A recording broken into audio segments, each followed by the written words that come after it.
जय महान जैन धर्म की। और अब यहाँ पर हमारे ढाई द्वीप के विद्यार्थियों के द्वारा यहाँ पर विशेष रूप से गोष्ठी का आयोजन किया जा रहा है। पहले भी हम गोष्ठियाँ कर चुके हैं और अब पुनः आज यहाँ पर गोष्ठी होगी। गोष्ठी का विषय है 5 पाप एक अनुशीलन।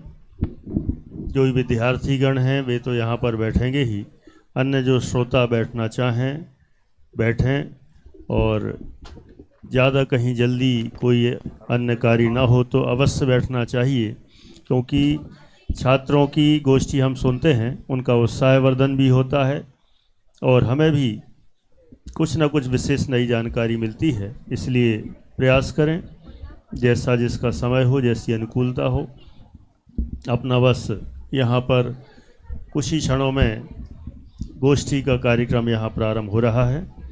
आज की हमारी गोष्ठी की अध्यक्षता हमारे आज के प्रवचनकार सम्माननीय विद्वान पंडित अशोक जी शास्त्री ही यहाँ करने वाले हैं। हम निवेदन करते हैं कि वे यहाँ पर मंचासीन होवें और उनकी अध्यक्षता में ही आज गोष्ठी संपन्न होगी। साथ में निर्णायक भी वे ही हैं और जो वक्ता इनमें हैं उन वक्ताओं में 2 श्रेष्ठ वक्ता यहाँ से निकाले जाएंगे। उन श्रेष्ठ वक्ताओं का चयन भी उनके द्वारा ही यहाँ पर हो, ऐसी हमारी भावना है। हाँ जी, चलिए सभी विद्यार्थी अपना स्थान ग्रहण करें और शीघ्रता से हमारी जो साप्ताहिक विचार गोष्ठी है वो यहाँ से प्रारंभ होने जा रही है। और मैं अब सीधे बिना विलंब के निवेदन करता हूँ जो हमारे दोनों संचालक महोदय हैं, दोनों संचालक में आज की संचालन करता हैं सोहम जैन और कक्षा 9वीं से अनंत जैन, वे आए। हम उनका जोरदार करतल ध्वनि के माध्यम से स्वागत करते हैं, जिनके माध्यम से आज हमारी पूरी गोष्ठी का संचालन भार वो आज संभालेंगे। इसलिए सीधे अपन बिना विलंब के चलते हैं। दोनों विद्यार्थियों से निवेदन कि आज की कार्यवाही को आगे बढ़ाएं, सोहम जैन और अनंत जैन। धन्यवाद उत्सव भैया, जिन्होंने हमें इस मंगलमय संगोष्ठी को संचालन का कारोबार सौंपा।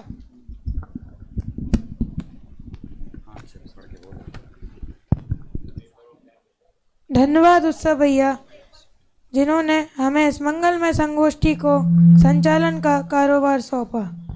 नमस्ते दिव्या, मैं अनंत जैन और मैं सोहम जैन कक्षा 9वीं के छात्र ढाई द्वीप जनायतन की इस पावन धरा पर होने वाली साप्ताहिक संगोष्ठी में आपका स्वागत करते हैं। इस साप्ताहिक संगोष्ठी का विषय है पाप एक अनुशीलन। आज हम कक्षा 8वीं और 9वीं के छात्रों द्वारा पाप के बारे में बहुत कुछ समझेंगे और सीखेंगे भी। हम इस संगोष्ठी के अध्यक्ष आदरणीय पंडित श्री अशोक जी शास्त्री ओम विहार से वे आए और मंच को सुशोभित करें। सभी लोग करतल ध्वनि से उनका स्वागत करेंगे।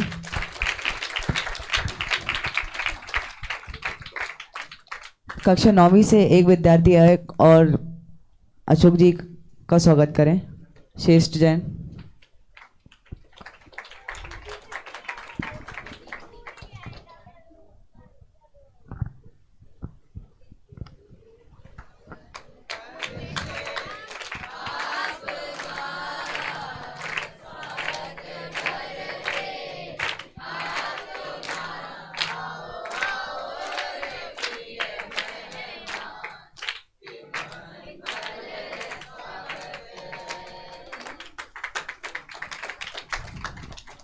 मैं आदरणीय प्रवीण जी को भी बुलाना चाहूँगा, वो भी उनका स्वागत करें।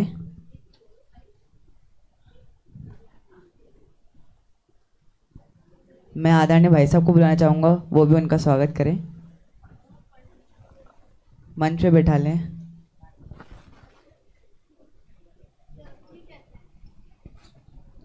हम हर शुभ कार्य को प्रारंभ करते समय एक शुभ काम से उसकी शुरुआत करते हैं।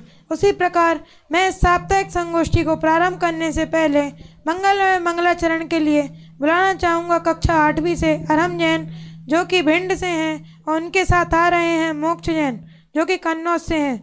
वे दोनों आए और मंगलमय मंगलाचरण से इस साप्ताहिक संगोष्ठी को प्रारंभ करें।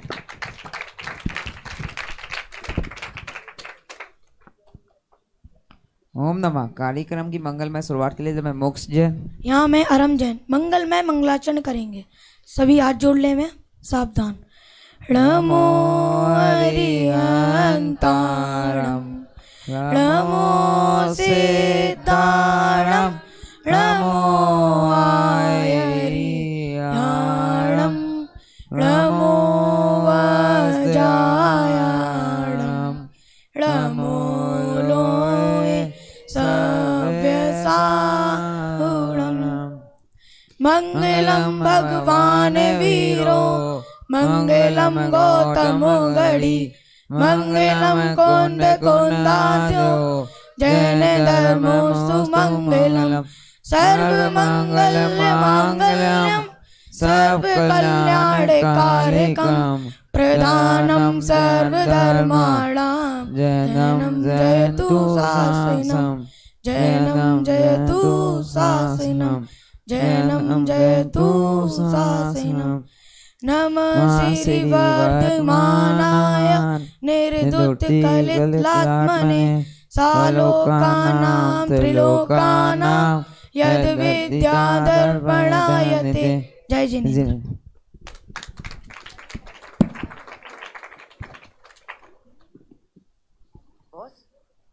बहुत सुंदर मंगला चढ़ गया भाई अरहम और मोक्ष ने।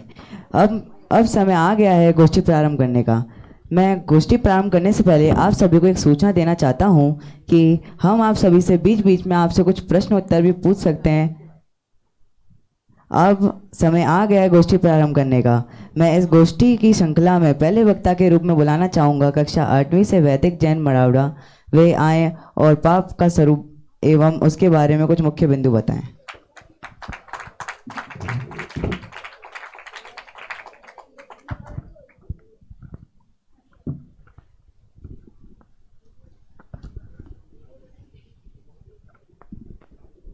ओम नमः। सभा में उपस्थित अध्यक्ष महोदय, निर्णायक महोदय, अतिथि महोदय एवं सभी सभासदों को मेरा सादर जय जिनेन्द्र। आज की इस साप्ताहिक ज्ञानमय गोष्ठी का विषय है पाप एक अनुशीलन। उसमें मेरा प्रतिपाद केंद्र बिंदु है पाप का स्वरूप। तो चल जानते हैं पाप को। जैसे एक बच्चा बगीचे में गया तो उसने फूल तो क्या आप बता सकते हैं उसने क्या किया होगा? उसने पाप किया होगा। तो चलिए अब हम पाप को समझते हैं। सर्वप्रथम हम यह जानेंगे पाप कहते किसे हैं। दुख का कारण बुरा कार्य ही पाप है, अर्थात दुख का कारण बुरा कार्य ही पाप है। अर्थात जो भी हम बुरे कार्य करते हैं वह एक प्रकार से दुख के कारण है, अतः वह पाप है। पाप के 5 भेद होते हैं। पहला हिंसा, झूठ, चोरी, कुशील, परिग्रह। पाप को हम एक उदाहरण के माध्यम से समझते हैं। जैसे आर्जव और अनमोल की लड़ाई हुई तो आर्जव ने अनमोल को मार दिया। अब हम इसमें कार्य और कारण को समझते हैं। आर्जव ने अनमोल को मारा तो ये कार्य हुआ, और आर्जव को गुस्सा भी आ रही थी तो ये कारण हुआ। उसी प्रकार जब तक कारण नहीं होता तब तक कारण नहीं होते। जब तक कसाय और मिथ्यात्व करता है तभी जीव कसाय करता है, और अगर हम कसाय और मिथ्यात्व को छोड़ दें पाप स्वयं नष्ट हो जाएंगे। अब हम कसाय को समझते हैं। जो आत्मा को कसे अर्थात दुख दे उसे कसाय कहते हैं। कसाय के 4 भेद होते हैं, क्रोध, मान, माया, लोभ। अब हम कसाय को एक उदाहरण के माध्यम से समझते हैं। क्या आपको पता है तो आर्जव ने कौन सी कसाय की थी? आर्जव ने क्रोध कसाय की थी। क्रोध कसाय किसके वशीभूत होकर की थी? क्रोध कसाय मिथ्यात्व के वशीभूत होकर की थी। चलिए अब हम मिथ्यात्व को समझते हैं। उल्टी मान्यता को मिथ्यात्व कहते हैं। किसी द्रव्य को उल्टा समझना, जैसी वो है वैसा ना समझना उल्टी मान्यता है। अब हम पाप से लाभ और हानि समझ लेते हैं। चलिए जानते हैं पाप से लाभ क्या हुआ। पाप से हमें लाभ तो कुछ नहीं है, केवल हमें हानि है। हाँ, अगर हम पाप से पूर्ण त्याग देंगे तो लाभ हो सकता है। इसलिए तो पाप के एक देश त्याग से अणुव्रत प्रकट होता है और पूर्ण त्याग से महाव्रत प्रकट होता है, जिनके धारी हमारे नग्न दिगंबर मुनिराज होते हैं। अब हम थोड़ा हानि भी समझ लेते हैं। पाप करने से भवभ्रमण नहीं मिटता।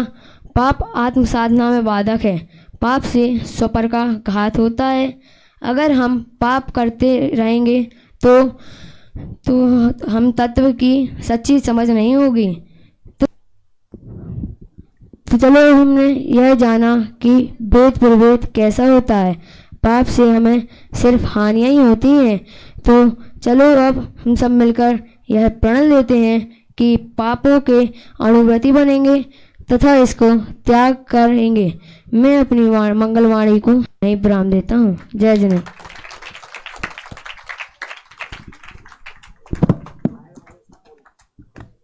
बहुत सुंदर और सरल तरीके से भाई वैदिक ने हमें पाप के बारे में बताया। आपने पहले वक्ता से ही समझ गए होंगे पाप क्या है, वे कितने प्रकार के होते हैं और कौन कौन से होते हैं। आप समझ ही गए होंगे आगे की संगोष्ठी में किन किन विषयों पर बात होने वाली है। समय व्यर्थ न करते हुए मैं दूसरे वक्ता के रूप में बुलाना चाहूँगा कक्षा 8वीं से निरपेक्ष जैन को। वे आएँ और हमें पाप का पहला भेद अर्थात हिंसा के बारे में बताएं।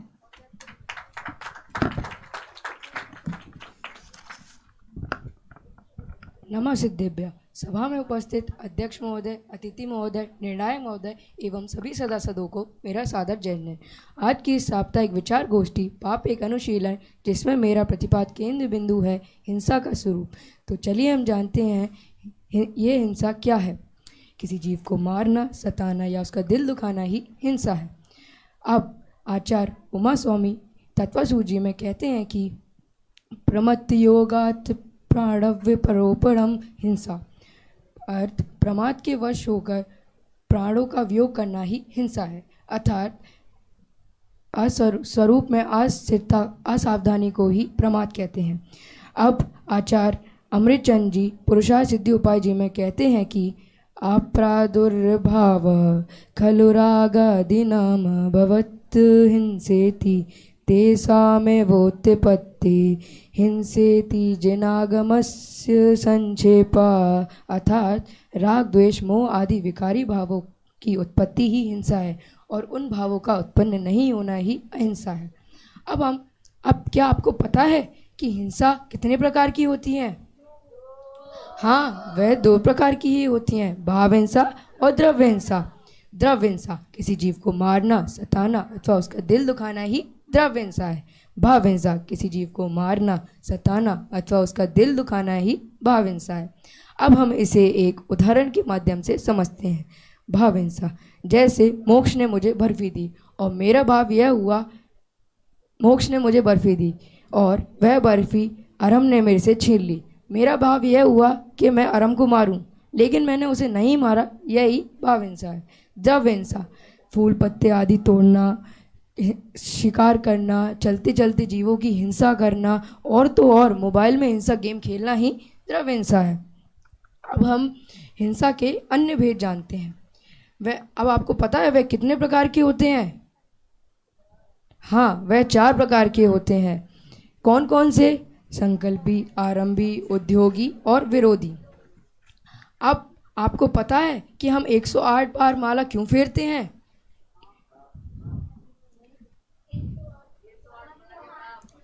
इसीलिए क्योंकि जीव 108 प्रकार से हिंसा करता है, इसीलिए हम 108 बार उसके प्रायश्चित स्वरूप के लिए माला फेरते हैं। अब आपको पता है कि हम 108 प्रकार से वह कैसे होती हैं? नहीं, तो चलिए मैं बताता हूँ। सबसे पहले समरम, समारंभ, आरंभ, ये 3, फिर मन, वचन, काय, ये 3 योग और कृत कार्य अनुमोदना, ये 3 और तो और जो क्रोध आदि 4 कषाय, ये 3 मिलकर 108 प्रकार की होती हैं। अब हमने हिंसा के भेद तो जान ही लिए। अब हम यह जानते हैं कि हिंसा से क्या हानि है और क्या लाभ है। सबसे पहले हिंसा से लाभ जानते हैं। हमें हिंसा से कोई लाभ नहीं है, लेकिन उसके त्याग से हमें जरूर लाभ है। अब हिंसा के एक देश त्याग को ही अहिंसाणु व्रत कहते हैं, और वह व्रत केवल पंचम गुण स्थान में प्राप्त होता है, और इस हिंसा के पूर्ण त्याग को ही अहिंसा महाव्रत कहते हैं, और यह महाव्रत केवल दिगंबर मुनिराजों को ही प्राप्त होता है, और केवल मुनिराजों को ही प्राप्त होता है, और यह व्रत केवल मुनिराजों जो कि छठवें गुण स्थान में प्राप्त होता है।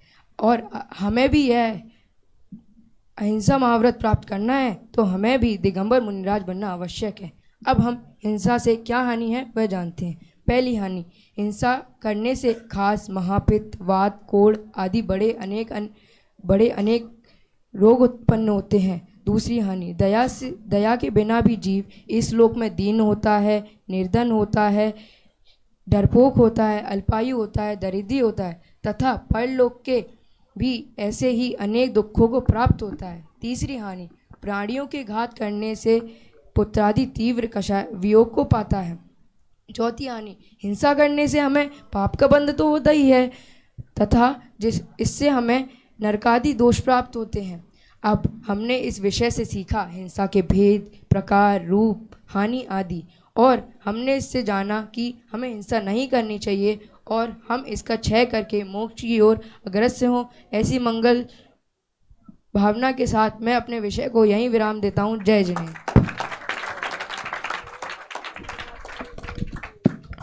हिंसा के बारे में हमने बहुत विशेष तरीके से जाना भाई निरपेक्ष के द्वारा। अब आप लोगों ने तो जान ही लिया होगा कि हिंसा क्या होती है, इसे करना चाहिए कि नहीं करना चाहिए। अब मैं आप सभी से एक सामयिक प्रश्न पूछना चाहूँगा कि हम 108 बार माला क्यों फेरते हैं? सही उत्तर। चलिए हम तीसरे वक्ता की ओर चलते हैं। मैं तीसरे वक्ता के रूप में बुलाना चाहूँगा कक्षा 8वीं से श्रेयस जैन बोगाऊ। वे आएँ और हमें झूठ का स्वरूप एवं उसके बारे में कुछ मुख्य बिंदु बताएं।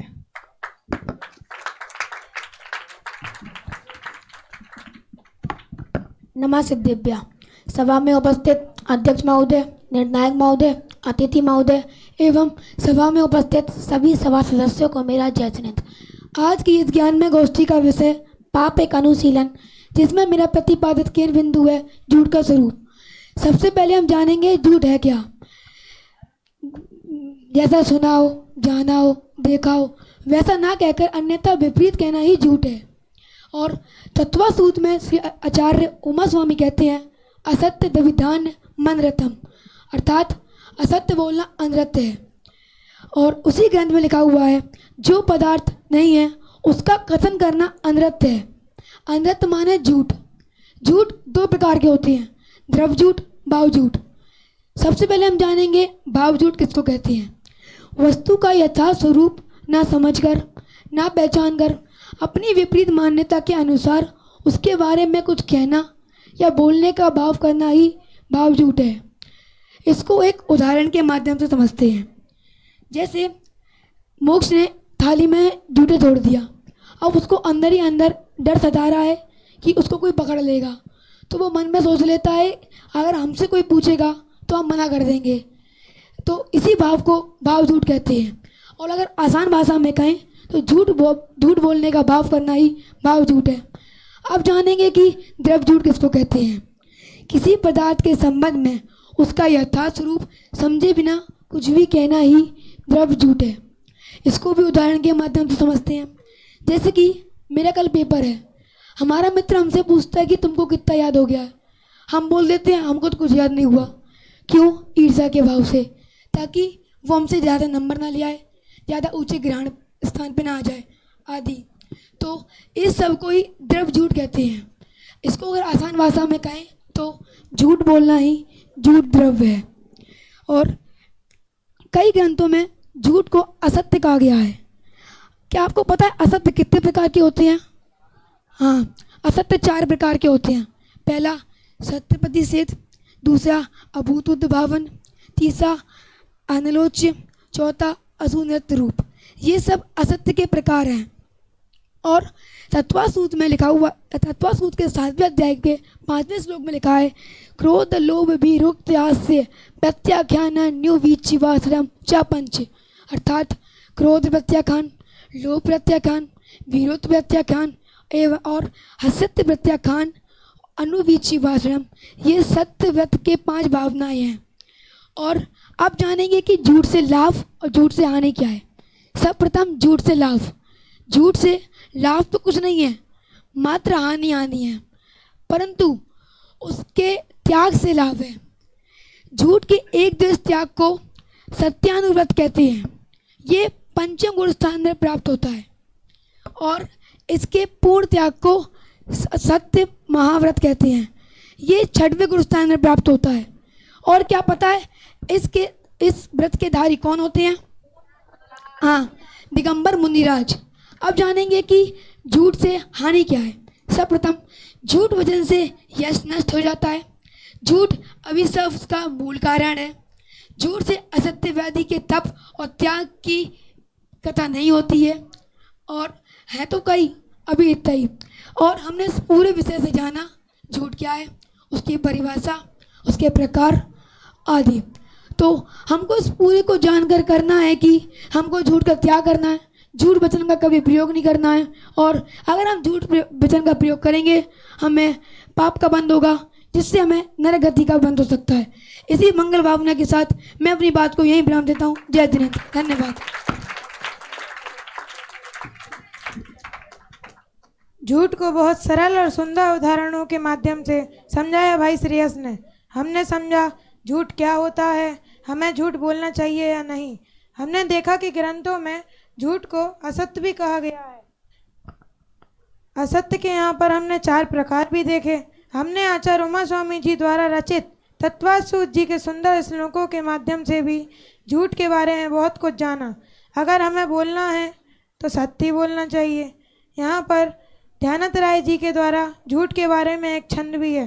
कठिन वचन मति बोल, पर निंदारु झूठ तज, साच जबार खोल, सत्यवादी जग में सुखी। समय व्यर्थ न करते हुए मैं चौथे वक्ता के रूप में बुलाना चाहूँगा कक्षा 9वीं से अनुज जैन को। वे आए और हमें चोरी का स्वरूप बताएं।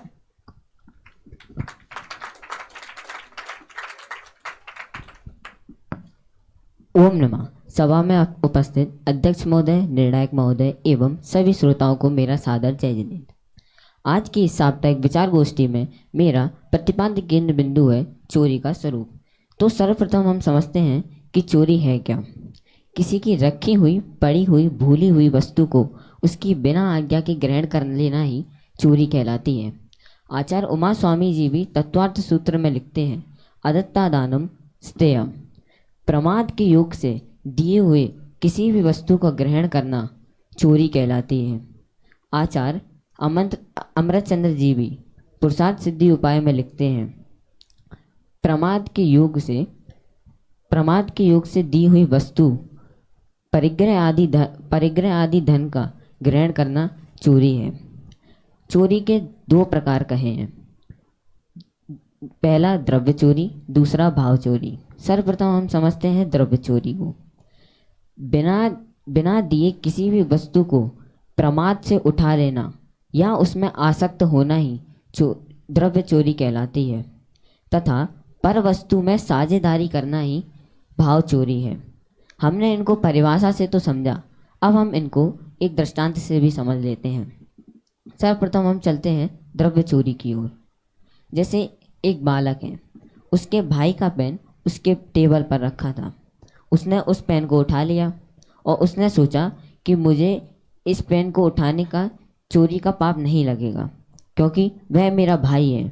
लेकिन ऐसा नहीं है, उसे नहीं पता ये चोरी कहलाएगी, क्योंकि हमने परिभाषा में भी पढ़ा था किसी की रखी हुई, भूली हुई, पड़ी हुई वस्तु को उसकी बिना आज्ञा के उठाना चोरी है, फिर चाहे वो माता हो, पिता हो, बहन हो, भाई हो। ये तो हुई द्रव्य चोरी। अब हम आते हैं भाव चोरी के ऊपर।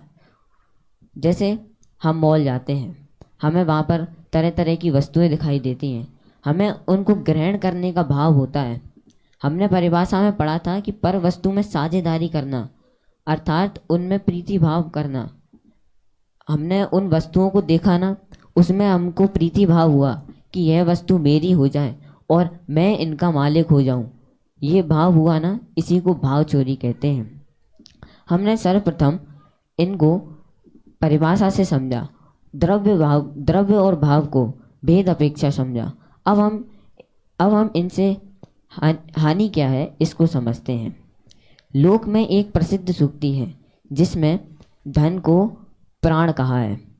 जैसे किसी ने किसी के धन का हरण कर लिया, जैसे मानो उसके प्राण ही हर लिए हों।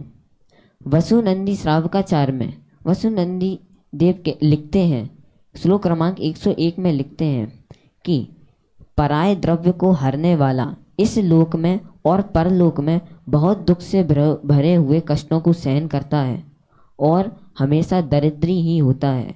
दरिद्री अर्थात दिग्न ही होता है। यह चोरी करने से हानि है। एवं इस लोक में परधन को हरण करने वाले का पुण्य इसी लोक में नष्ट हो जाता है। अब हम चोरी के त्याग के बारे में समझते हैं। इस विषय में आचार्य श्री समंतभद्र स्वामी रत्नकरण श्रावकाचार्य में लिखते हैं कि इस जीव ने पूर्व भव में कुपात्र कुदान आदि दिए होंगे, जिसके कारण इस भव में तो इसको दूसरों का धन हाथ लग गया, लेकिन कब तक भोगेगा। अति संकलेश भावों द्वारा दुर्गति को प्राप्त होगा। नरक गति में बहुत कष्टों को सहेगा। त्रियंश गति आदि में भी मारा जाएगा, घसीटा जाएगा, भूखा प्यासा मरेगा। और जो व्यक्ति अपने धन में इच्छा नहीं रखता, अपने पुण्य पाप आदि में अनुकूल धन में संतोष धारण करता है, वह लोक में यश को प्राप्त करता है। अतः हम भी चोरी जैसे महापाप का त्याग करें, जिससे यह आत्मा इस भव में यश को प्राप्त करेगा और प्रारंभ से मोक्ष सुख को प्राप्त करेगा। अतः हम भी मोक्ष फल को प्राप्त हों, इसी मंगल भावना से मैं अपनी वाणी को यहीं विराम देता हूँ। जय जिनेन्द्र।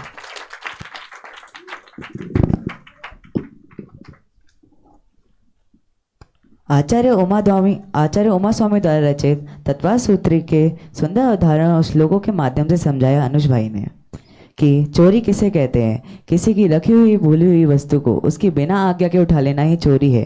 पर चोरी करके हमें कुछ मिलने वाला है? नहीं मिलने वाला है, तो बस पाप ही मिलने वाला है। तो इसी क्रम के अनुसार मैं 5वें वक्ता के रूप में बुलाना चाहूँगा कक्षा 9वीं से सम्यक जैन। वे आएँ और हमें कुशील के बारे में कुछ मुख्य बिंदु बताएं।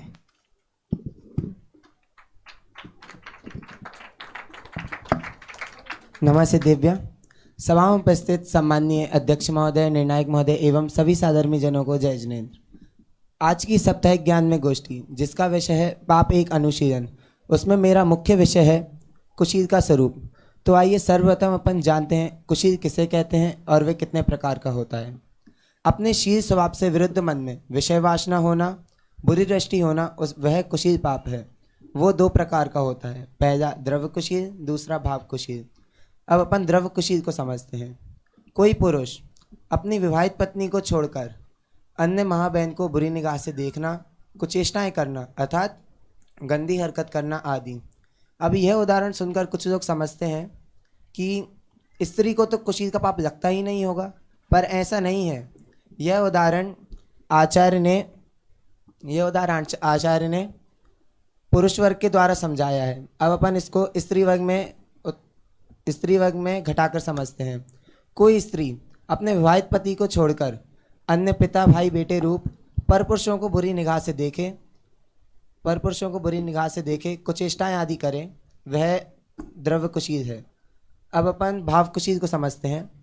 भाव कुशील अर्थात अपने स्वभाव से भ्रष्ट हो, मतलब अपने स्वरूप को ना जाने, पर पदार्थों को भोगने का भाव उत्पन्न होना ही भाव कुशील है।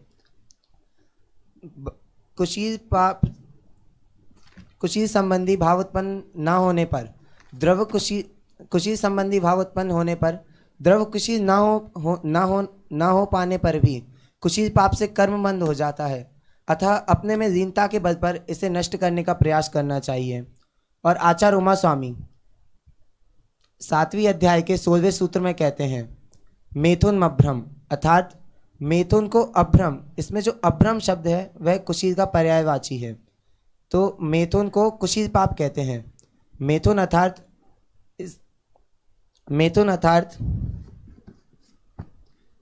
राग भाव से प्रेरित होकर स्त्री पुरुष का जोड़ा रति सुख के लिए जो चेष्टा करता है उसे मैथुन कहते हैं। और आचार्य उमा स्वामी 7वें अध्याय के 7वें सूत्र में कहते हैं, स्त्री राग कथा श्रवण तन मनोहरांग निरीक्षण पूर्वार्तानुस्मरण वशिष्ठ रस स्वशरीर संस्कार त्याग पंच, जिसका अर्थ है स्त्री में राग को पैदा करने वाले कथा के सुनने का त्याग, स्त्री के मनोहर अंगों को देखने का त्याग तथा अपने शरीर के संस्कार का त्याग, ये ब्रह्मचर्य व्रत की 5 भावनाएं हैं। अब इससे संबंधित कुछ इंद्रियों को जान लेते हैं। स्त्री राग कथा श्रवण में कर्णेंद्रिय, स्त्री के मनोहर अंगों को देखने में चक्षु इंद्रिय, और पूर्व में किए हुए विषयों को स्मरण करने में इस मन, और अपने शरीर के संस्कार के त्याग में स्पर्शन और घ्राण इंद्रिय। इस प्रकार हमने कुशील का स्वरूप जाना। अब उससे होने वाली लाभ और हानि को जानते हैं। अब कुछ लोग कहेंगे कुशील से तो कुछ लाभ हो ही नहीं सकता, पर जो मैं कहना चाह रहा हूँ आप उसको समझिए। जैसे कुशील के त्याग से होने वाला लाभ, जैसे जो जीव कुशील के एक देश त्याग करता है अर्थात स्थूल त्याग करता है, उसे ब्रह्मचर्यानुव्रत प्रकट होता है। क्या आपको पता है वह कौन से गुणस्थानवर्ती जीव को प्रकट होता है? हाँ, ब्रह्मचर्यानुव्रत 5वें गुणस्थानवर्ती जीव को प्रकट होता है। और जो कुशील का पूर्णता त्याग करते हैं वे हमारे नग्नगंबर मुनि कहलाते हैं, और वे 6ठे गुणस्थानवर्ती जीव होते हैं, और उन्हें ब्रह्मचर्य महाव्रत प्रकट होता है। इस प्रकार हमने कुशील के त्याग से होने वाला लाभ समझा। अब उससे होने वाली हानि को एक उदाहरण से समझते हैं। जैसे एक हाथी पराई हथनी को देखकर उस पर मोहित हो जाता है और उससे रति करने लगता है, और पाप बंद करके दुर्गतियाँ प्राप्त करता है और संसार भ्रमण करता है। उसी प्रकार यह जीव सुंदर स्त्री को देखकर उससे राग करता है और उस पर मोहित हो जाता है, और पाप बंद करके दुर्गतियों में प्राप्त होता है और संसार भ्रमण करता है। और हम भी इस कुशील पाप को शीघ्र अतिशीघ्र छोड़े और मोक्ष मार्ग की ओर अग्रसर हों, ऐसी भावना के साथ मैं अपनी वाणी को विराम देता हूँ। जय जिनेन्द्र। आचार्य उमा स्वामी जी के द्वारा रचित तत्वासूत जी के सुंदर उदाहरण व श्लोकों के माध्यम से कुशील के बारे में बहुत कुछ जाना भाई सम्यक के द्वारा। हमने यहाँ पर सुना और समझा भी कुशील क्या होता है, वे कितने प्रकार के हैं और उनसे लाभ और हानि क्या है।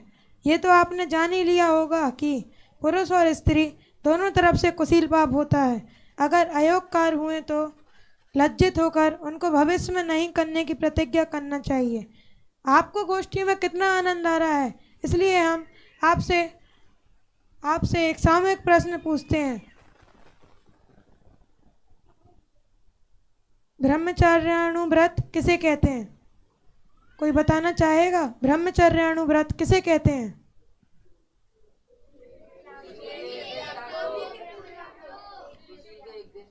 सही उत्तर।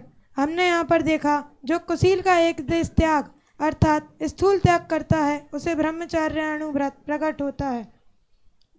अब इससे सिद्ध होता है कि हमें कुशील नहीं करना चाहिए। समय व्यर्थ न करते हुए 6वें वक्ता के रूप में मैं बुलाना चाहूँगा कक्षा 9वीं से भाई आयुष जैन को। वे आएँ और हमें पाप का 5वां भेद अर्थात परिक्रय के बारे में बताएं।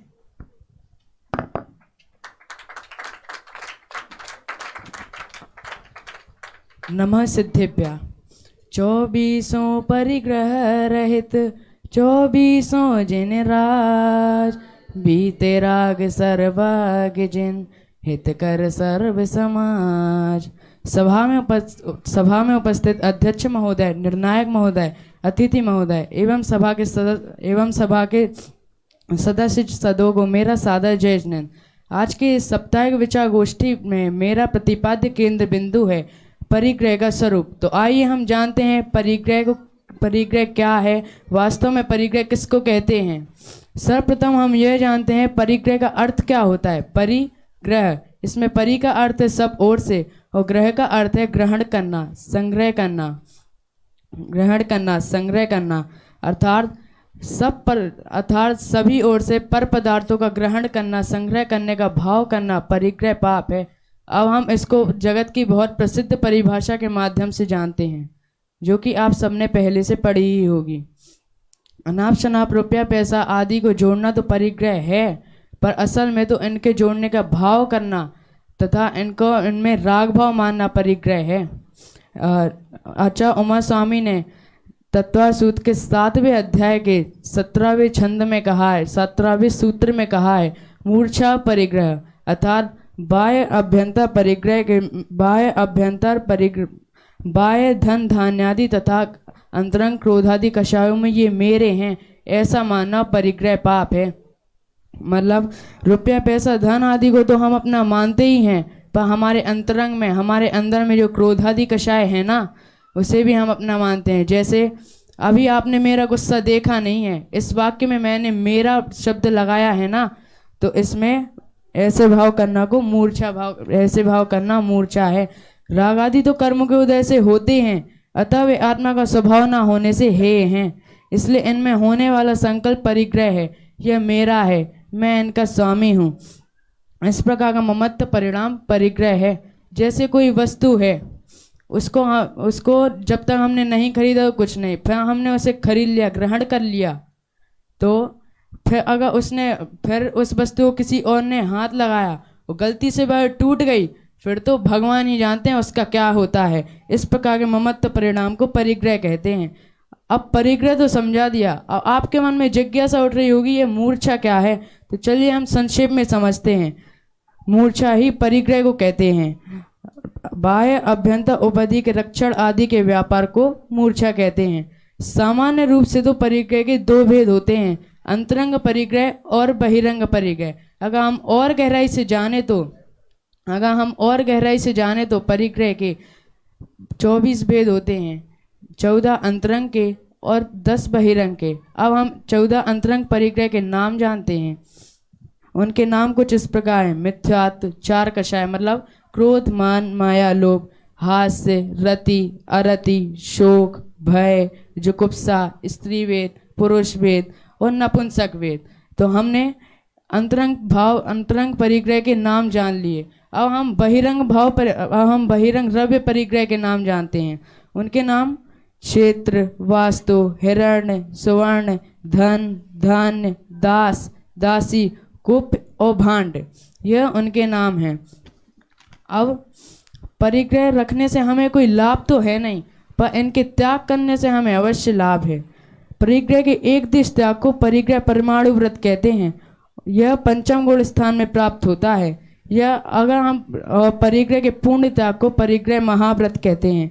यह 6वें गुण स्थान में प्राप्त होता है और यह महाव्रत केवल दिगंबर मुनिराज को ही प्राप्त होता है। अगर हमें इसको प्राप्त करना है तो हमें दिगंबर मुनिराज बनना आवश्यक है। अब हम जानेंगे परिग्रह से हानि क्या है। बहुत हानि है। परिग्रह ही समस्त दोषों का मूल कारण है। परिग्रह के लिए जीव झूठ बोलता है, चोरी करता है और चोरी करता है, जिससे उसको नरक गति का बंध होता है। जैसे मुझे मेरे दोस्त का पेन पसंद आया, मुझे अगले दिन वही पेन क्लासरूम में रखा हुआ मिला, तो मैंने उसको ग्रहण कर लिया, ले लिया उसको। फिर मेरा दोस्त आया, उसने बोला कि भाई मेरा यहाँ पर एक पेन रखा था, वह कहाँ है? मैंने उससे कहा नहीं, यहाँ पर तो कोई पेन नहीं रखा था, तुम गलत बोल रहे हो, तुम कहीं भूल गए होगे। तो मैंने झूठ बोला, साथ में चोरी का भी इसमें पाप लग गया। तो इस प्रकार के ममत्व के कारण नरक आदि के यह जीव नरक आदि के अनेक प्रकार के दुख भोगता है। अंत में मैं यह कहना चाहूँगा कि हमें जितना प्राप्त है उसमें ही पर्याप्त रहना चाहिए, अर्थात वास्तविकता में आत्मा के ज्ञान दर्शन के अलावा कुछ नहीं है, और इसे ज्ञान दर्शन से भिन्न मोहादि विकारी भावों को छोड़कर मोक्ष रूपी लक्ष्मी का वर्ण करें। इसी मंगल भावना के साथ मैं अपनी बात को यहीं विराम देता हूँ। जय जिनेन्द्र।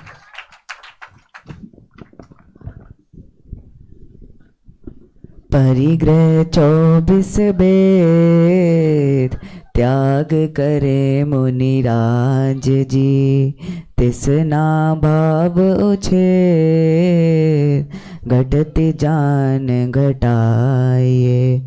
आयुष भाई ने इस प्रकार के भाव व्यक्त किए एवं पंडित दौलत राम जी द्वारा रचित छेड़ाला ग्रंथ के कुछ श्लोकों के उदाहरण के माध्यम से भी हमें समझाया।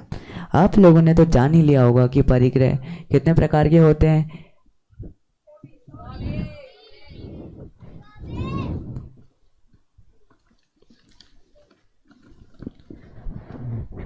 अब आप जानना चाहेंगे कि पांचों पापों में प्रसिद्ध कौन सा पाप होता है। इस विषय को समझाने के लिए आ रहे हैं कक्षा 9वीं से अक्षर जैन। वे आए और इस विषय को स्पष्ट करें।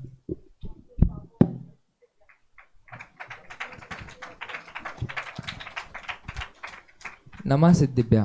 आदरणीय अध्यक्ष महोदय, अतिथि महोदय एवं सभी साधर्मियों को मेरा सादर जय। आज की इस साप्ताहिक विचार गोष्ठी में मेरा प्रतिपाद केंद्र बिंदु है कि पांचों पाप में प्रसिद्ध व्यक्ति कौन। अब आप सभी के मन में एक प्रश्न जरूर हो रहा होगा कि भला पांचों पाप में भी कोई व्यक्ति प्रसिद्ध हो सकता है क्या। तो आइए अपन जानते हैं। सर्वप्रथम अपन हिंसा पाप के बारे में जानते हैं। एक भृंगकुछ नाम का नगर हुआ करता था, जहाँ पर धनपाल नाम का एक सेठ और धनश्री नाम की सेठ की पत्नी हुई करती थी। वह निरंतर ही जीव हिंसा पर तत्पर रहती थी। उसकी एक सुपुत्री हुआ करती थी सुंदरी नाम की, और गुड़पाल नाम का एक पुत्र हुआ करता था। जब उसको पुत्र नहीं था तब वह कुंडल नाम के एक पुत्र को पालन पोषण करती थी। जब धनपाल की मृत्यु हो गई तब धनश्री के मन में कुंडल के लिए भाव बिगड़ गए और वह कुंडल के साथ कुकर्म करने लगी। यह बात गुणपाल को पता पड़ गई थी, परंतु गुणपाल ने कुछ नहीं कहा। फिर धनश्री ने सोचा कि गुणपाल को मार दिया जाए। फिर धनश्री ने कुंडल से कहा कि आज तुम जंगल मत जाना और मैं गुणपाल को भेज दूंगी। फिर धनश्री ने गुणपाल को जंगल भेजा और कहा कि आज कुंडल की तबीयत खराब है, इसलिए तुम चले जाओ। तभी कुंडल पीछे से जाता है और तभी कुंडल पीछे से जाकर गुणपाल पर प्रहार करता है, परंतु गुणपाल नहीं मरता और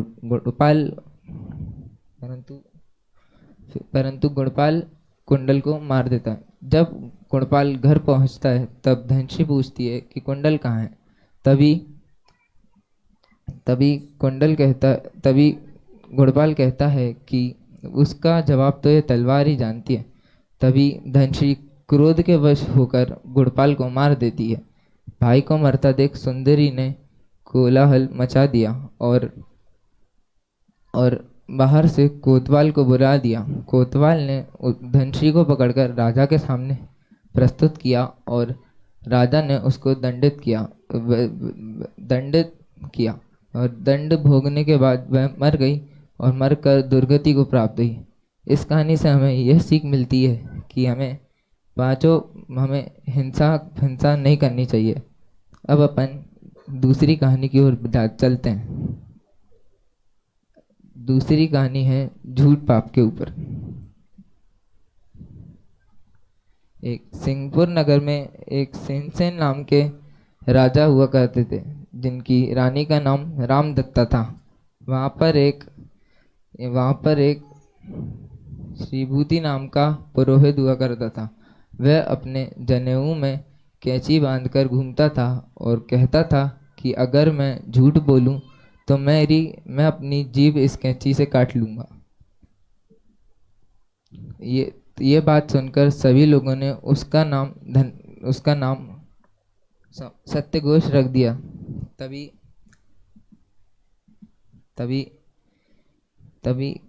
उसके साथ कुछ अनेक प्रसंग बने, परंतु एक विशेष प्रसंग बना जब उसका झूठ पकड़ा गया। एक बार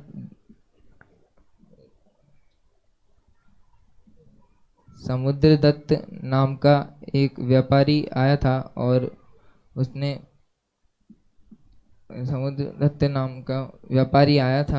अपने 5 बहुमूल्य रत्न उसके पास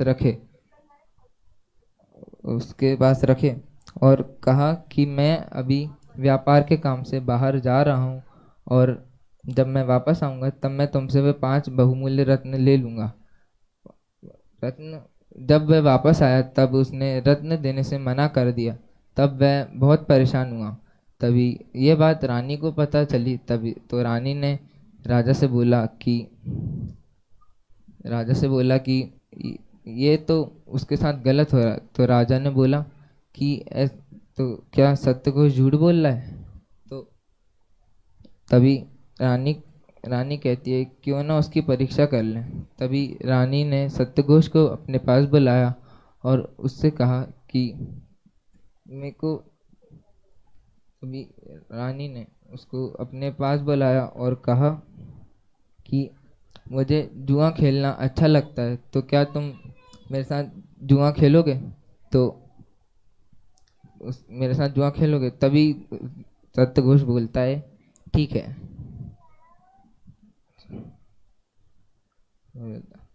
मैं तुम्हारे साथ खेल लूँगा। तभी रानी अपनी दासी से बोलती है कि मैं जब तक सत्यघोष के साथ जुआ खेल नहीं हूँ तब तक तुम जाकर उसके घर से वह 5 बहुमूल्य रत्न ले आओ। पर जब वह दासी उसके घर जाती है तब सत्यघोष की पत्नी वह 5 बहुमूल्य रत्न देने से मना कर देती है। जब ये बात वह आकर रानी को बताती है तब रानी उसके जनेऊ और कैंची उसकी पहचान रूप में देते हैं और उसको जाकर दे देते हैं। जब ये जनेऊ और कैंची वह देख लेती है तब वो उसको वह 5 बहुमूल्य रत्न दे देती है। वह रत्न जब राजा को मिलते हैं तब राजा वह 5 रत्न अपने रत्नों में मिलाकर सभा में रख देते हैं और उस व्यापारी को बुलाते हैं। फिर जब व्यापारी आकर अपने 5 बहुमूल्य रत्न उठाता है तब सबको पता चलता है कि सत्य को झूठ बोल रहा था और वह व्यापारी सत्य बोल रहा था। इस कहानी से हमें यह शिक्षा मिलती है कि हमें झूठ नहीं बोलना चाहिए। इसी मंगल भावना से मैं अपनी वाणी को विराम देता हूँ।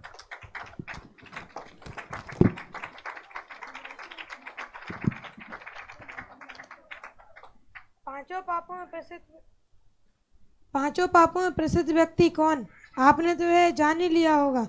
इस विषय को बहुत सुंदर कहानियों के माध्यम से समझाया भाई अक्षत ने।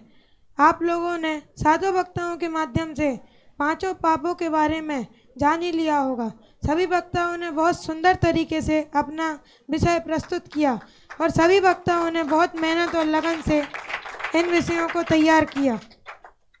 सभी से यही भावना है कि आप सभी अपने जीवन में से इन पांचों पापों को हटाएं और अच्छे कार्य करके एवं धर्ममय होकर मोक्ष को प्राप्त करें। जिनवाणी स्तुति है जिसे हम नित्य पढ़ते हैं उसकी प्रथम पंक्ति है मिथ्यात्म नाश वेको ज्ञान के प्रकाश वेको। मिथ्यात्व रूपी अंधकार का नाश हो और ज्ञान रूपी सूर्य का उदय हो। आज हमने सभी वक्ताओं के माध्यम से पाप एक अनुशीलन को बहुत सुंदर तरीके से समझा। एक बार हम सभी वक्ताओं के लिए जोरदार करतब ध्वनि से स्वागत करते हैं।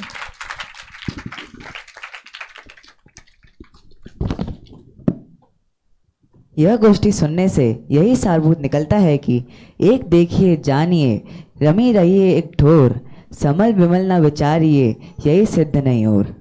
अब मैं संगोष्ठी को पूर्ण करने से पहले साप्ताहिक संगोष्ठी के अध्यक्ष आदरणीय पंडित श्री अशोक जी शास्त्री वे आए और उन्हें गोष्ठी कैसी लगी और इस गोष्ठी में हमसे जो भी गलतियां हुई उस पर प्रकाश डालें एवं 2 श्रेष्ठ वक्ताओं का चयन करें।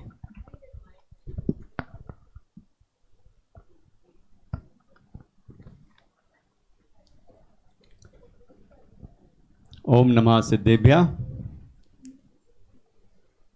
पाप एक अनुशीलन, कितना सुंदर विषय यहाँ पर रखा गया। और ढाई दीप संस्थान के विद्यार्थी 8वीं और 9वीं के विद्यार्थियों ने बहुत ही सुंदर ढंग से यह विषय प्रस्तुत किया।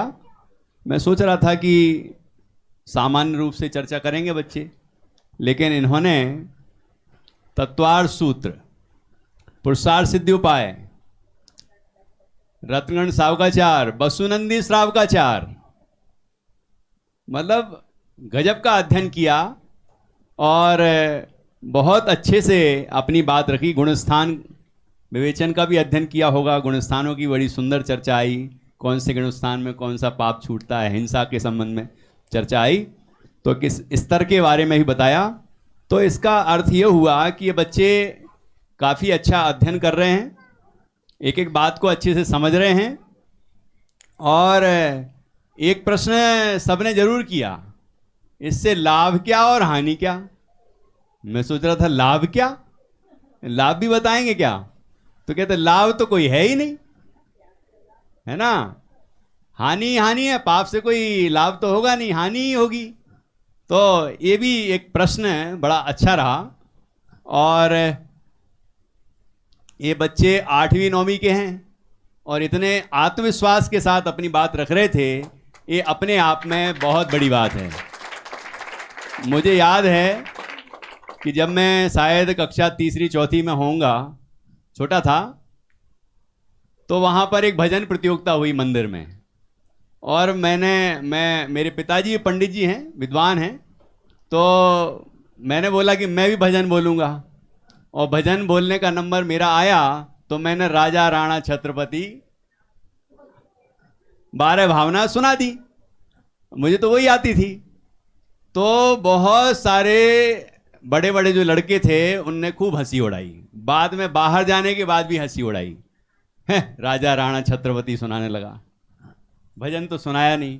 उसका प्रभाव ये हुआ कि मैं जब एक 7वीं कक्षा में एक बार बोलने का अवसर आया तो मुझे कोई दिखाई नहीं दे रहा था, अंधेरा छा गया, कुछ दिखाई नहीं रहा था, बोल रहा था जो याद किया था तो बोल रहा था, लेकिन दिख कोई नहीं रहा था, मतलब इतनी घबराहट।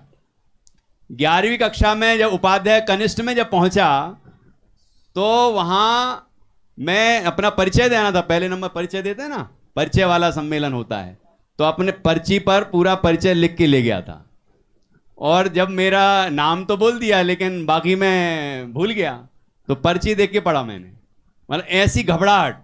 उसका कारण वो जो बच्चों ने, वो जो बड़े लोगों ने, जिसने भी हमारा कॉन्फिडेंस तोड़ा था, बहुत कॉन्फिडेंस से बोला, बहुत आत्मविश्वास के साथ राजा राणा की स्तुति भावना सुनाई थी, लेकिन उन्होंने वो इतना हतोत्साहित किया कि उसका परिणाम ये हुआ कि बड़ी मुश्किल हुई है उसको उससे उबरने के लिए। और लेकिन उसके बाद जब स्मारक गए, वहाँ पर जिस तरह से ट्रेनिंग प्राप्त हुई, तो अब कहीं भी कोई डर नहीं लगता। ये बच्चे 8वीं कक्षा में हैं, 9वीं कक्षा में हैं, और इतना सुंदर ढंग से इतना गहरा विषय प्रस्तुत कर रहे हैं, ये ही सबसे बड़ा प्रशंसनीय बिंदु है, सबसे पहला प्रशंसनीय कदम यही है। और सभी वक्ताओं ने बहुत अच्छे ढंग से अपना विषय तैयार किया और यहाँ पर प्रस्तुत किया है। एक विषय जिस पर लोग ज़्यादा आसानी से चर्चा नहीं कर पाते हैं और खुल के चर्चा नहीं हो पाती है, ये कुशील का स्वरूप। तो कुशील का स्वरूप बोलने वाले ने भी इतने बढ़िया शब्दों का प्रयोग किया कि स्वरूप भी समझ में आ गया, और कोई भी ऐसा शब्द प्रयोग नहीं हुआ जिससे कि कोई ऐसा लगे कि ये कैसे बोल रहा है इस विषय पर, लेकिन बहुत ढंग से व्यवस्थित तुले हुए शब्दों में उसने अपना विषय रखा। ये बहुत अच्छी बात है, और सभी वक्ताओं ने भी इतने सुंदर ढंग से ये विषय रखे हैं। देखो, मैंने इस तरह से मार्किंग की है इसमें, प्रस्तुतिकरण भाषा शैली कैसी है और विषय वस्तु कैसी है, और इसके बाद उसका आत्मविश्वास किस तरह है। तो ऐसे सभी बिंदुओं निकाल के ओवरऑल जिसको ज़्यादा मतलब थोड़ा अच्छा रहा, तो उसके हिसाब से मुझे अब श्रेष्ठ वक्ता निकालना पड़ेगा। मेरी नज़र में 7 वक्ता श्रेष्ठ वक्ता हैं, क्योंकि सबने बहुत अच्छे से तैयारी की और बहुत अच्छे से बोला। मैं अभी आपको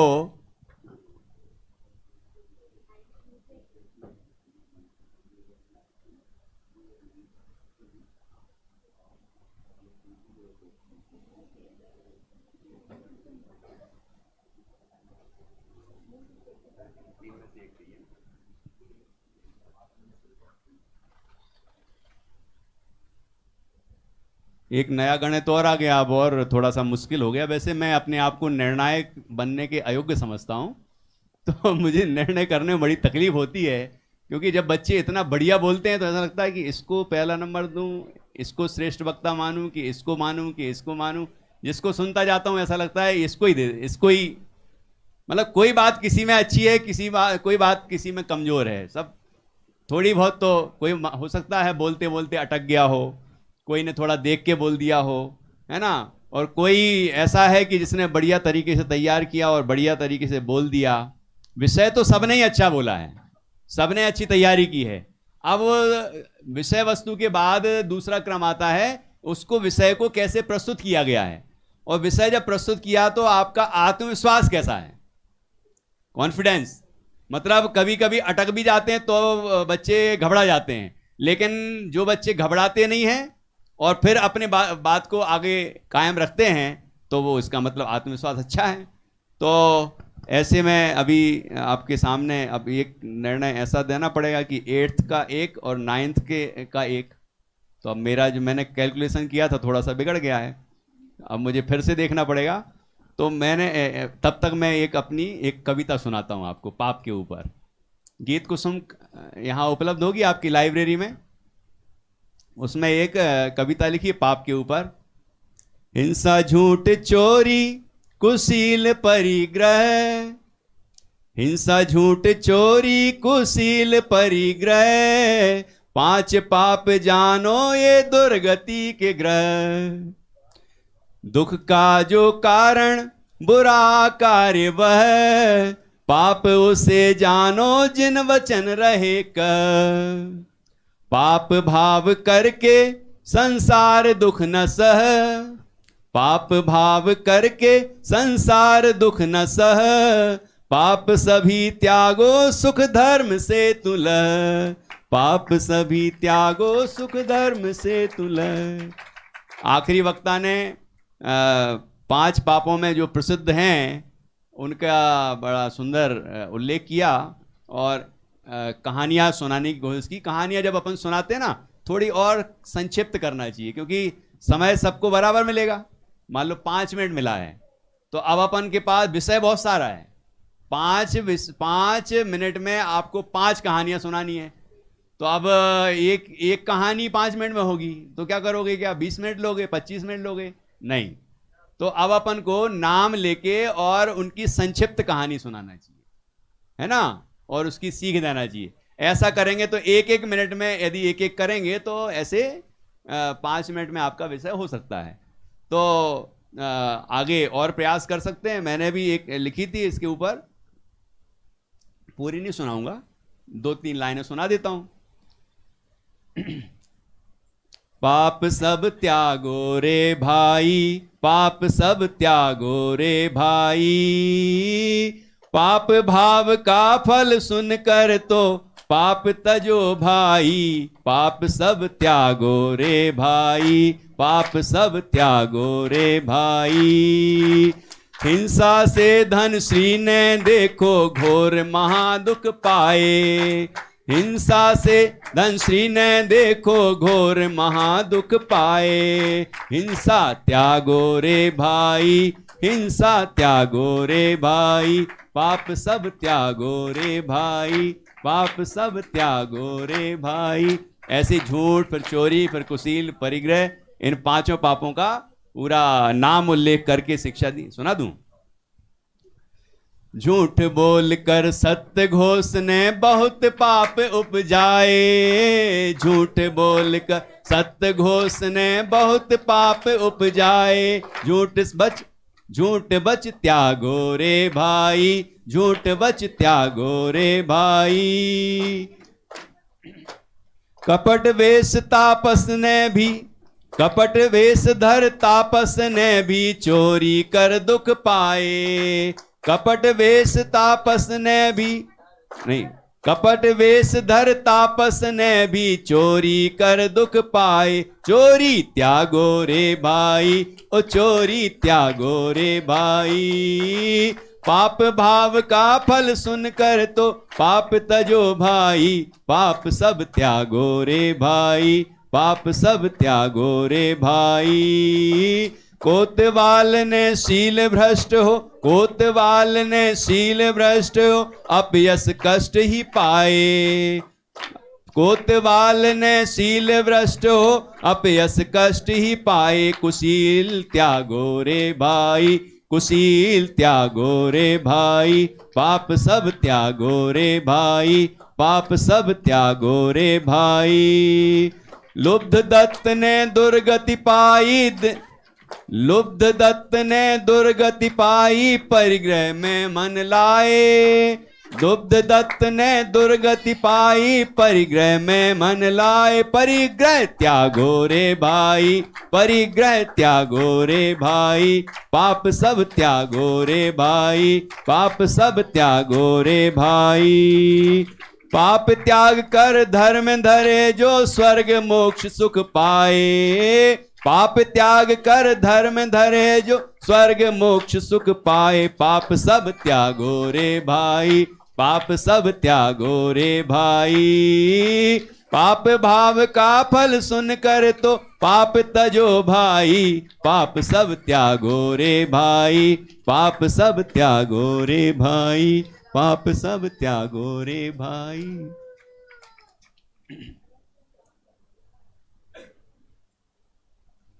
अब मैं दो श्रेष्ठ वक्ता निकाल देता हूं। कक्षा 8वीं से जिन्होंने,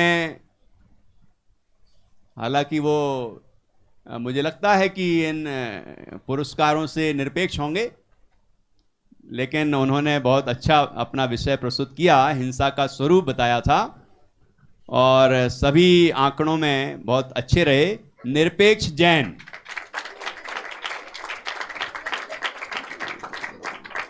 आठवीं के एक और हैं लेकिन अब एक ही निकालना है। और 9वीं से जिन्होंने कुशील का बड़ा सुंदर स्वरूप बताया, बड़े सुंदर ढंग से बताया, ऐसे सम्यक जैन, इनके साथ लिखा है कुंभराज। कुंभराज गांव का नाम है क्या? अच्छा, तो सम्यक जैन, इन्होंने भी अपना विषय बहुत सुंदर ढंग से रखा। ऐसे दो श्रेष्ठ वक्ता मुझे निकालने पड़े। ऐसे मैं मानता हूं कि हैं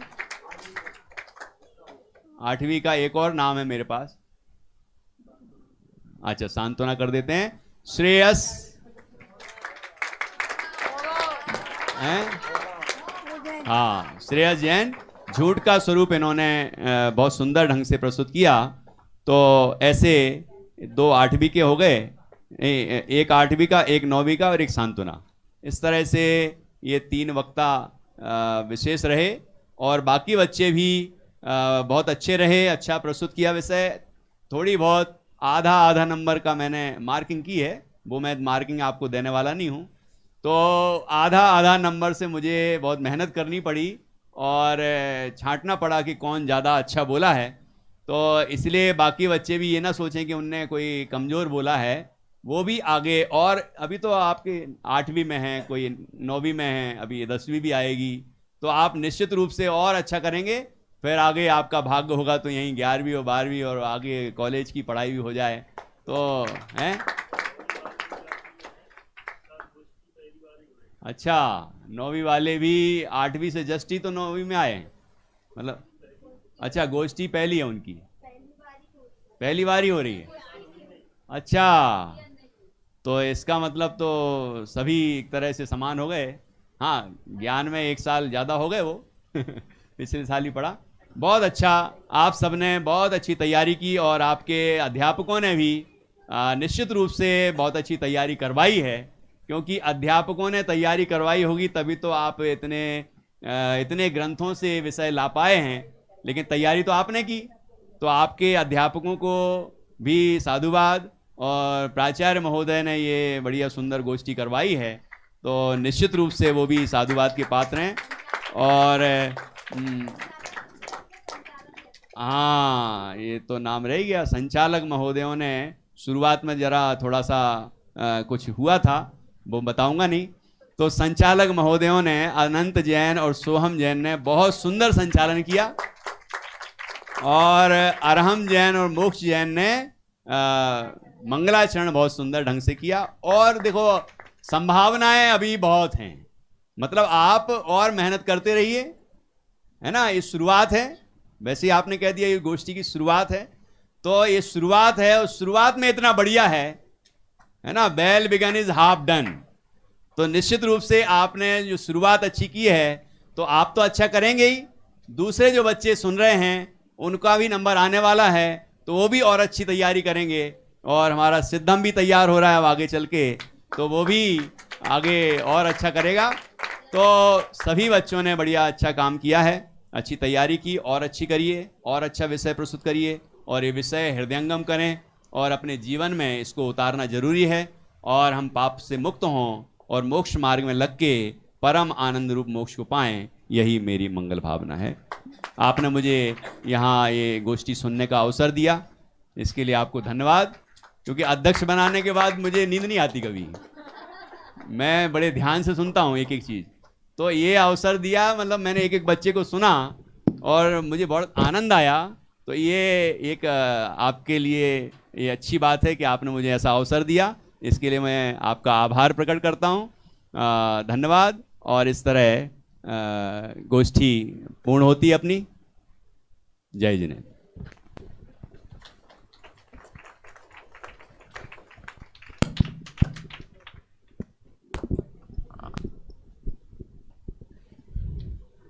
ओम नमः। बहुत बहुत धन्यवाद आदरणीय भाई साहब का। जिनागम की गहराई का एक बहुत ही सुंदर विषय, 5 पाप एक अनुशीलन। अब आप लोग को प्रश्न हो रहा होगा कि अनुशीलन किया वह पाप 5 का क्यों? अनुशीलन करना चाहिए कि सम्यक्त्व का करो, मोक्ष मार्ग का करो, या अनुशीलन किया वह पाप का क्यों किया? तो अनुशीलन का अर्थ होता है अध्ययन करना, चिंतन करना, मनन करना। या हम 5 पापों के बारे में चिंतन मनन अध्ययन करेंगे। क्यों? तो एक बहुत सुंदर पंक्ति है, बिन जाने तय दोष गुणन को कैसे तजिए गई है, कि हम जब तक जानेंगे नहीं कि पाप क्या है, उनका क्या स्वरूप है, तब तक हम उनको छोड़ेंगे कैसे, और अच्छी आदतें, पुण्य रूपी आदतें, धर्म रूपी आदतें ग्रहण कैसे करेंगे। ऐसी बहुत ही सुंदर गोष्ठी, यहाँ पंचम गोष्ठी का आयोजन हुआ। उसमें अध्यक्ष पद को सुशोभित किया आदरणीय भाई साहब पंडित श्री अशोक जी शास्त्री, ओम विहार कॉलोनी। उनका करतल ध्वनि स्वागत करेंगे। आपका परिचय, आप जयपुर से शास्त्री किया आपने सन 2001 में, और वर्तमान में आप ओम विहार कॉलोनी में निवास करते हैं। अध्ययन के क्षेत्र में आपने MA एवं B.Ed किया है। और आपके अनुभव बताएं, आपका जो कार्य क्षेत्र रहा। खनियाधाना विद्यालय में आपने सेवा दी, कोलकाता में तत्व प्रचार में आपका योगदान रहा, एवं सोनागिर विद्यालय में आप प्राचार्य पद पर सुशोभित रहे, और नागपुर संस्था में प्राचार्य रहे, और इंदौर में पिछले 12 वर्षों से इंदौर पब्लिक स्कूल में आप अध्यापन का कार्य कराते हैं। और आपका साहित्य के क्षेत्र में भी योगदान रहा। आपने अभी कविता सुनी, आपको कैसी लगी? आवाज़ें नहीं आई, अच्छी लगी कि नहीं? बहुत अच्छी। तो आपने कथा 32 जैन राइम्स, इंग्लिश पोएम, विद्यार्थी सारे लोग पढ़ेंगे, बहुत ही सुंदर जैन राइम्स, जैन पोइम्स आदरणीय भाई साहब द्वारा रचित। गीत कुसुम कविताओं का एक संकलन है, बहुत सुंदर उनके द्वारा रचित गीत कुसुम। एवं भाई साहब के मुखारविंद से आपने यहाँ अभी इसके पहले व्याख्यान का लाभ लिया ही, तो आप एक और करतल ध्वनि से आदरणीय भाई साहब का स्वागत करेंगे। उसके बाद यहाँ संचालक पद 2 लोगों ने संचालन का कार्यभार संभाला था, अनंत जैन, सोहम जैन, कक्षा 9वीं से। एक बार उनके लिए करतल ध्वनि स्वागत करेंगे। और मंगलाचरण करता मोक्ष जैन, अरहम जैन, भिंड, एक बार उनके लिए भी जोरदार तालियों स्वागत करेंगे। और यहाँ मुख्य अतिथि पद को सुशोभित किया हमारे विद्यालय के प्राचार्य महोदय आदरणीय भाई साहब, उनके लिए तालियों से स्वागत करेंगे। और इन सभी में एक विशेष योगदान रहा। किसका, कोई बताएगा? हाँ, जो गोष्ठी के निर्देशन का कार्य आदरणीय भाई साहब वो श्रीमती प्रेक्षा जी जैन, उन्होंने यहाँ बच्चों को विशेष रूप से तैयार सारे विषय तैयार कराए, बहुत अपना कीमती समय बच्चों के लिए दिया व्यस्त जीवन में। तो एक बार जोरदार तालियों से स्वागत करेंगे आदरणीय भाभी का। और अंत में जहाँ जो श्रेष्ठ वक्ता एवं सांत्वना पुरस्कार जिनको प्राप्त हुआ है वे आएंगे और आदरणीय भाई साहब से अपना पुरस्कार प्राप्त करेंगे। कक्षा 8वीं से आए निरपेक्ष जैन, कक्षा 8वीं से निरपेक्ष जैन आए और आदरणीय भाई साहब से अपना पुरस्कार प्राप्त करेंगे। तालियां निरंतर बजती रहेंगी। कक्षा 9वीं से सम्यक कुमराज आएँ और आदरणीय प्राचार्य महोदय उनसे अपना पुरस्कार प्राप्त करें आदरणीय भाई साहब से।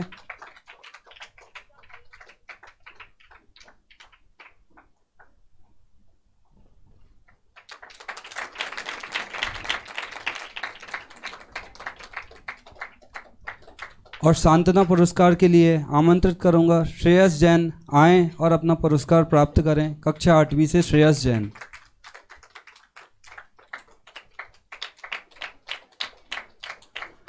और अंत में आदरणीय भाई साहब का बहुत बहुत आभार।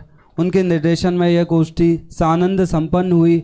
आपने जो त्रुटियां हमें बताई, गलतियां जो हमसे हुई, उनका निश्चित ही हम आगामी गोष्ठी में सुधार करेंगे। और हाँ, और अंत में मैं आमंत्रित करता हूँ हमारे विद्यालय के प्राचार्य महोदय वे आएँ और अपने उद्बोधन से हमें लाभान्वित करें। आदरणीय भाई साहब तालियों के माध्यम से सब स्वागत करेंगे।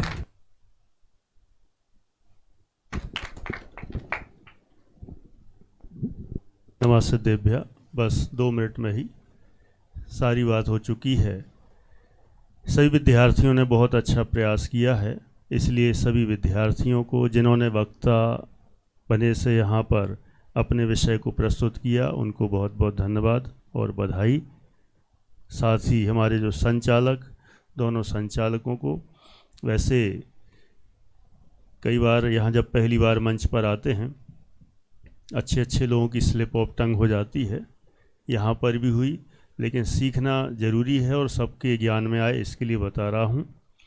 जैसे समझ लो संचालकों से कहीं ऐसी स्लिप ऑफ टंग हुई, हमारे आए अशोक जी यहाँ पर हैं, उनका स्वागत करें। ये अशोक जी हैं, स्लिप ऑफ टंग हुई होगी, लेकिन जो इतने बड़े आकर कोई भी बैठे हैं उनका कभी भी आदरणीय, अरे हम लोग इतने बड़े हो गए फिर भी सम्माननीय आदरणीय बोलते हैं, तो आप लोगों के इससे तो सबसे पिताजी बराबर हैं, उनके कितने बड़े बड़े बच्चे हैं। तो हमेशा सबको आदत ही बना लें। मैं इसी की मुख्यता से बोलने आया हूँ, बाकी तो सब बोल ही दिया हमारे अर्पित भैया ने। तो आपको बहुत अच्छे से जो भी यहाँ पर मंचासीन होते हैं, अध्यक्ष हों, मुख्य अतिथि हों, आदरणीय सम्माननीय शब्दों का प्रयोग करते हुए ही बोलें। और उसके बाद यदि हमें और उनकी विशेषताएं, विशेषण पता चल जाएं, पीएचडी की है तो डॉक्टर लगा दें, यदि और कुछ हों तो वैसा लगा के पर अच्छे से प्रस्तुत करना चाहिए, जिससे हमारी भाषा और उससे अन्य लोगों पर भी अच्छा प्रभाव पड़ता है। इसलिए इस बात का सभी को ध्यान रखना है, बराबर ध्यान रखेंगे। ठीक है, अब इसमें क्या ताली है, ताली भी तो वहीं बजाओ जहाँ, ये तो हम बस जानकारी दे रहे हैं, है ना। ये भी सिखाना पड़ेगा कि ताली कहाँ बजाना, नहीं तो हमने देखा था एक बार मंगलायतन में, वहाँ अपने संजय जेवर भाई साहब वो रामायण की कथा सुना रहे थे और वो बीच बीच में उनका ऐसा ना एकदम उतार चढ़ाव करके बोलते हैं, इस तरह से राम और लक्ष्मण रावण को हरा दिया, खूब तालियां, है ना। और एक बार ऐसे बीच में कुछ आ गया तो उस तरह से कुछ ही क्षणों में रावण ने सीता का हरण कर लिया, और एक बच्चा वहां से तालियां और 10-20 और साथ में धमाधम तालियां, सीता जी का हरण कर लिया, तालियां बजा रहे हैं कुछ। अरे भाई, तो थोड़ा सा हमें संभल के कहाँ बजाना कहाँ नहीं बजाना। और एक बजाता है दूसरा सोचता ही नहीं है, दे तालियां शुरू कर देता है। इसलिए हमें वहाँ पर भी सावधानी रखना चाहिए। और तीनों हमारे जो श्रेष्ठ वक्ता रहे, हमें तो 8वीं वालों ने हमें इतनी उम्मीद नहीं रहती थी, उन लोगों ने भी बहुत अच्छा प्रयास किया है, खुशी होती है ना। और इसमें वैसे तैयारी बहुत अच्छी आप लोग कर रहे हैं, ऐसे ही हम चाहते हैं आगे जितने भी विद्यार्थी आएंगे बहुत अच्छी तैयारी करें। मेरे पास आप लोगों के मम्मी पापा के फीडबैक या फ़ोन या कभी ना कभी आते रहते हैं, तो उनको भी ऐसा लगता है हमारा भी लाल गोपाल यहाँ पर आके बोले, बहुत अच्छा लगता है। आज तो अक्षत की मम्मी भी वहाँ पीछे बैठी हुई हैं, तो उनको प्रत्यक्ष सुनने में ही बहुत खुशी हो रही है, आनंद आ रहा है। ऐसे ही और भी ऐसे बच्चों के पेरेंट्स हैं जो वहाँ से देखते हैं। अभी तो मुझे किसी का प्रवचन अभी थोड़ी देर पहले ही फ़ोन आया कि वहाँ से जब कैमरा घूमता है तो हम सब अपने बच्चों के चेहरा देखने को तरसते हैं। आप लोगों के मम्मियाँ लोग ज़्यादातर, तो पिताजी तो ठीक है ना। माने ऐसे ऐसे तो इसका मतलब ये ख्याल में आता है। और फिर मुझे किसी ने और फीडबैक दिया कि कैमरा घूमने के बहाने आपके प्रवचन सब सुनने लगे। तो लगभग अधिकतम सारे पेरेंट प्रवचन सुनते हैं। वो भले ही किसी का बहाना हो कैमरे घूमने का, किसी का स्वाध्याय में भी रस रहता है, तो इस बहाने सब स्वाध्याय से जुड़े हैं, बहुत अच्छी बात है। सभी विद्यार्थियों ने बहुत अच्छे से सुना। और हमारे आज के अध्यक्ष महोदय आदरणीय पंडित अशोक जी शास्त्री, जिन्होंने आकर आज का बहुत सुंदर व्याख्यान किया। व्याख्यान में भी देखो वही श्लोक हमने लिया था, वही आपने लिया, दोनों के अपने अपने अंदाज हैं, अपनी शैली है, अपनी स्टाइल है। आपको इसमें भी बहुत कुछ नया मिला, कई प्रकार की प्रथमानुयोग की कथानक भी जानने को मिले। तो आप लोगों को निश्चित रूप से लाभ हुआ और ऐसे ही खूब लाभ लेते रहें, ऐसी भावना है। सभी का पुनः धन्यवाद ज्ञापित करते हुए और हम यहाँ के इस कार्यक्रम के अध्यक्ष महोदय की स्वीकृति से कार्यक्रम के समापन की घोषणा करते हैं। धन्यवाद। जय जिनेंद्र। बोली महावीर भगवान की जय। बोले शांति।